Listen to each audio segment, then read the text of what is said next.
The CRTC wants to know how radio, TV, and digital platforms in Canada can best meet the needs of Indigenous viewers, listeners, and content creators. Join the conversation today at crtc.gc.ca/indigenous-broadcasting. A message from the Government of Canada. Le CRTC veut savoir comment la radio, la télévision et les plateformes numériques au Canada peuvent mieux répondre aux besoins des spectateurs, auditeurs et créateurs de contenu autochtones. Joignez-vous à la conversation aujourd'hui au crtc.gc.ca/radiodiffusion-union autochtone. Un message du gouvernement du Canada. I'm Rick Harp. This is your APTN News Brief for Wednesday, May 8th. And our coverage of Red Dress Day events continues, a day which forefronts the issue of missing and murdered Indigenous women and girls. And Saskatchewan held its share of walks this year to honor those no longer with us. Here's Rachel May on the importance of Red Dress Day across different parts of the province. Well, first of all, it starts with not denying that issue is there. It's there, it's relevant, it's something that's happening every single day. Sindel Kozar is a support worker at the Margaret Riel Centre in Melfort. The centre helps anyone needing support with mental health, homelessness, addictions, or parenting issues. Last Friday, the centre organized an event to honor those who went missing and lost their lives. Crystal Mann is the wellness coordinator for the centre. She is proud of the work they do to keep women safe. Learning and educating and getting better mental health services for themselves to eliminate that chance of being vulnerable. The Prince Albert Grand Council held their Red Dress Day events this weekend at the Riverbank in Prince Albert, where there are acknowledgements and monuments for missing and murdered Indigenous women. The council's Health and Social Development Director, Shirley Woods, says to address women losing their lives, we need to address the underlying issues. When we're seeing increasing drug use, which we know definitely impacts violence in our communities, we know that poverty does.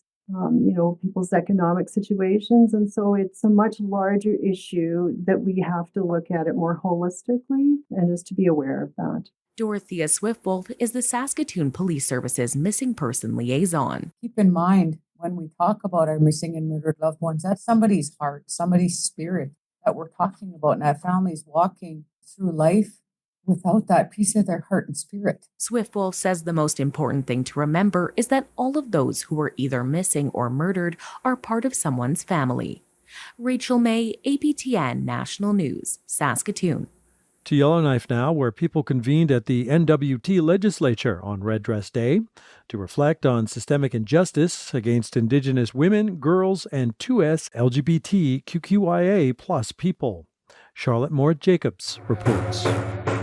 This sacred fire is lit in honor of missing and murdered Indigenous women and girls, 2S LGBTQIA+ people. Behind it, a monument dedicated to N.W.T, Dene, and Métis of the North, a symbol of the lives taken and the inequities that persist. A large crowd is gathering at the legislature in Yellowknife to honor Red Dress Day. Executive Director of Gender Equity with the N.W.T, Sibet Biscay, challenges everyone to get to know the survivors and families. When you know somebody better on a more intimate level, it's more difficult to be indifferent towards that person. Find out, get their names, find out about them.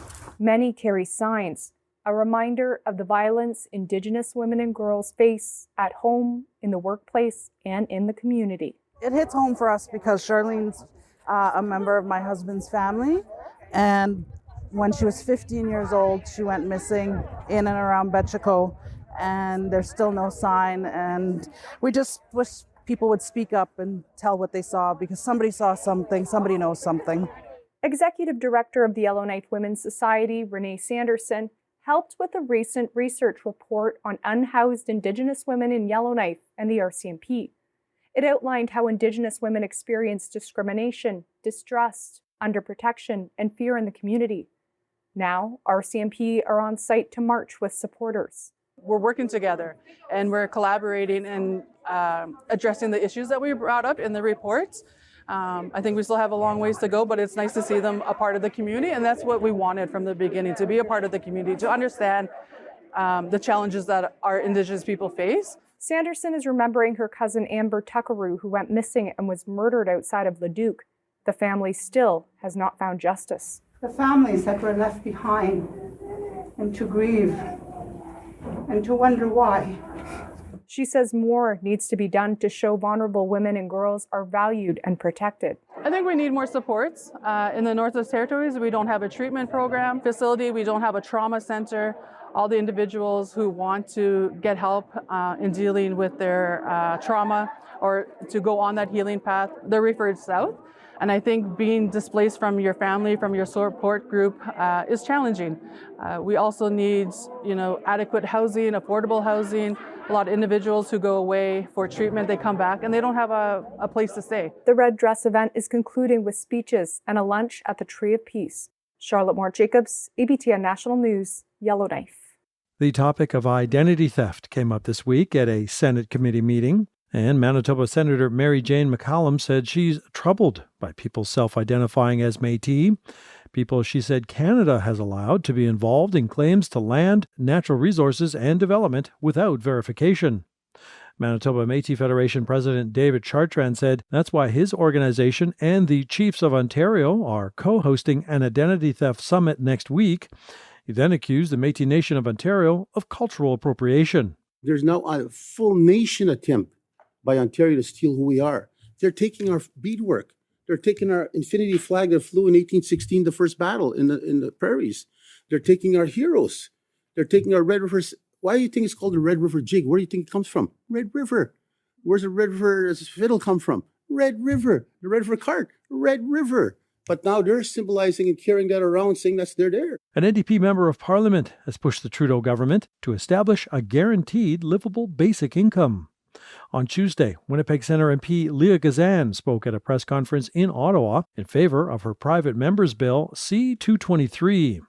Introduced in the House of Commons in December 2021, the bill would, if adopted, help eradicate poverty and improve health and educational outcomes, according to Gazan. She also notes such a basic income is among the calls within the final report of the National Inquiry into Missing and Murdered Indigenous Women and Girls. Every single party in this House has been very clear and explicit that they support all the calls for justice. Call for Justice 4.5 calls on the government to put in place a guaranteed livable basic income for Indigenous peoples and all other Canadians. We're just pushing them to stay true to their promise and immediately implement a guaranteed livable basic income. To Toronto, where members of the Chiefs of Ontario marched into the hallways of the provincial legislature Tuesday. Alongside NDP MPP Sol Mamakwa, they were protesting unequal access to justice and have now launched a constitutional challenge on the matter. The challenge alleges both federal and provincial governments have failed to provide enforcement or prosecution services to First Nations, nor enough funding to hire band enforcement officers or prosecutors. The Chiefs also point to Ontario's new Community Safety and Policing Act, a law which took effect April 1st, for its explicit exclusion of First Nations bylaw enforcement from mandatory policing duties. The Chiefs claim that such exclusion means First Nations cannot combat addiction, banish dangerous people, regulate tenancy and evictions, or stop the dumping of waste in their territories. James Killeen is UCCM Anishinaabe Police Chief. Chief Mary Duckworth leads Caldwell First Nation. We have drug trafficking, we have organized crime, human trafficking, and when you see the way human trafficking is tied into murder and missing Indigenous women and girls. Add us in there and enforce our laws. Otherwise, you're leaving our women and children vulnerable. And that's your APTN News Brief for Wednesday, May 8th. I'm Rick Harp.